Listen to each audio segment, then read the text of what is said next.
Good afternoon. Hillary and I have just met with the families of those who lost their lives on TWA Flight 800. I'd like to talk a little about that meeting and describe for you the immediate steps I have ordered to improve airline safety and security. These families had suffered enormous pain.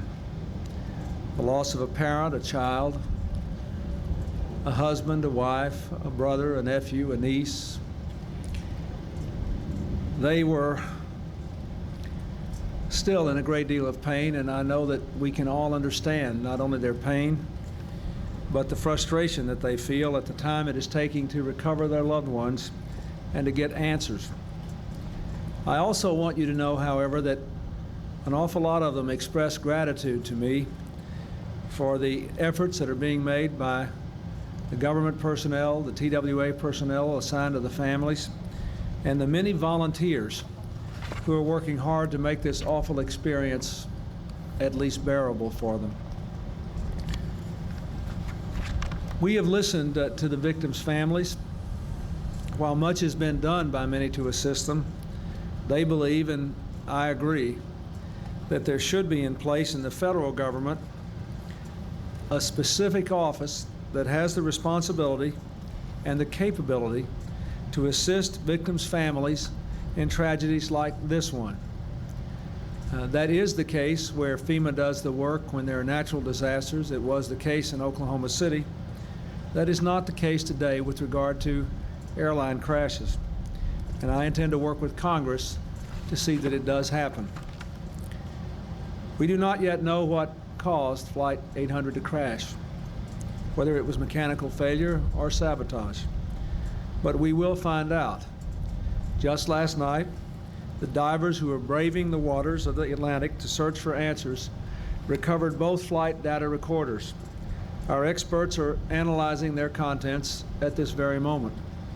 This is a major step toward unraveling the mystery of Flight 800. In the meantime, let me again ask every American not to jump to conclusions. This investigation is moving forward with great care and even greater determination. While we seek the cause of the disaster, let us all agree that we must not wait to alleviate the concerns of the American people about air safety and air security. In the wake of the ValueJet crash and TWA 800, that concern has increased. The safety record of the United States aviation is unmatched in the world, and air travel remains the safest means of transportation. But that is of no consolation when a single crash, whatever its cause, can take so many lives. Beginning in 1993, our administration took steps to improve aviation safety and security. We proposed a detailed plan to overhaul and modernize the air traffic control system. We work with the airline industry to identify and correct safety problems. We hired more than 200 safety inspectors, and we're budgeted for 258 more. We've issued uniform safety standards. We began field testing, new high-tech explosive detection machines in San Francisco and Atlanta. And we very much hope we can work through the problems with those machines and bring them online in all airports in the near future. We significantly increased security vigilance at our airports, and the FAA created a new government and industry panel to review and improve airport security and airline security.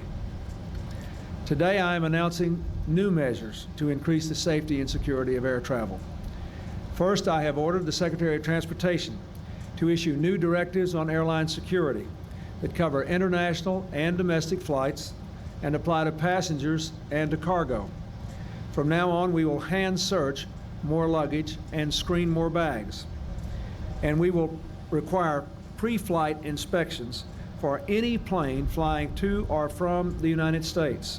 Every plane, every cabin, every cargo hold, every time. Second, I have asked Vice President Gore to take charge of a commission to review aviation safety, security, and the pace of modernization of the air traffic control system. a subject that he and his Reinventing Government Task Force have been working on for more than 3 years now. The Gore Commission will work with the National Transportation Safety Board, the Departments of Transportation and Justice, industry advisory groups, and concerned non-governmental organizations. The Vice President will report his initial findings on aviation security to me in 45 days, including an action plan to deploy new high-technology inspection machines that can detect the most sophisticated explosives. I want to stress again, we do not know why TWA Flight 800 crashed. If it proves to be a mechanical failure, additional safety measures may be required. If it proves to be a criminal act, other security steps may be required. Whatever needs to be done, we will do it. I will use the full powers of the presidency. And if congressional authorization is required, I am certain we will have full bipartisan congressional support. The steps we are taking today and others we may take in the future could increase the inconvenience and the expense of air travel. I want the American people to know that up front. We'll do everything we can to minimize these costs, but the safety and security of the American people must be our top priority. We're privileged to live in a time of great possibility and great opportunities for mobility for our people and people throughout the world. But we know that these times are not free of peril. Our responsibility now as Americans is to pull together and work together to solve the problems of tragedies like TWA Flight 800, to support their families with our thoughts, our prayers, and where we can, our tangible support, and to do whatever is necessary to look out for the security and the safety of the American people and its aviation system. Thank you very much.